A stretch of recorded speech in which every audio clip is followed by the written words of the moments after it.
হইয়া গেছি পর কেমন করে করে বন্ধু পরে মানুষের ঘর আমি অবহেলা সইতে সইতে হইয়া গেছি পর কেমন করে করে বন্ধু পরে মানুষের ঘর আমি এই জনমে তারে চাই না রে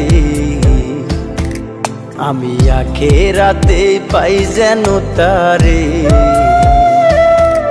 আমি নিজেই নিজে একা হাসি রে